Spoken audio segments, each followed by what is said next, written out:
তো বাচ্চারা, আজকে তোমাদের জন্য বেলুন এনেছি।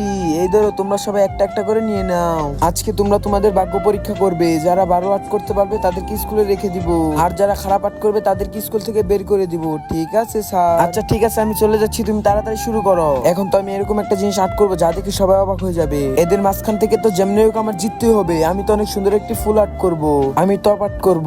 তাড়াতাড়ি আর্ট করি, তাড়াতাড়ি আর্ট করি। এই তো আমি দেবী মার ছবি আর্ট করতেছি। তার মানে কি আজকে হিন্দু জিতবে? এই তো কালারিং হয়ে গেছে। আমারটা তো মোটামুটি সুন্দর হয়ে গেছে। আমার গাছটাও তো অনেক মোটামুটি সুন্দর হয়েছে। আরে আরে, তোমাদের সময় তো প্রায় শেষ হয়ে যাচ্ছে। এখন বলো কে কি আর্ট করেছো? আরে স্যার, আমি একটি ফুল আর্ট করেছি, দেখেন তো কেমন হয়েছে। তোমারটা তো একদমই ভালো হয়নি। বেরি। আরে দেখি তুমি কি আর্ট করেছো। আমি তো একটি গাছ এঁকেছি স্যার, এটা দেখতে তো একদমই বিচ্ছিরি লাগতেছে। তুমি তো কিচ্ছু এগাতে পারো না, ফুটিয়ে দিই তাড়াতাড়ি। তার আগে বন্ধুরা, হিন্দুরা বলে নাকি তারা শ্রেষ্ঠ। আজকে দেখবো এই আল্লাহর ছবিটার জন্য কে ভিডিওতে লাইক এবং কি চ্যানেলটিকে সাবস্ক্রাইব করে। যদি তুমি লাইক সাবস্ক্রাইব না করো তাহলে হিন্দুরা জিতে যাবে। চাই চারো চারো লাইক সাবস্ক্রাইব করে কমেন্টে তোমার নাম লিখে যাও, ইনশাল্লাহ মুসলিম জিত। ওরে বাবারে, আরে মনালিকা তুমি কি আর্ট করেছো? আরে বাবারে, এইসব বাজে জিনিস কেউ আর্ট করে না। তোমারটা আমার পছন্দ হয়নি, তার জন্য ফাটিয়ে ফেললাম টা।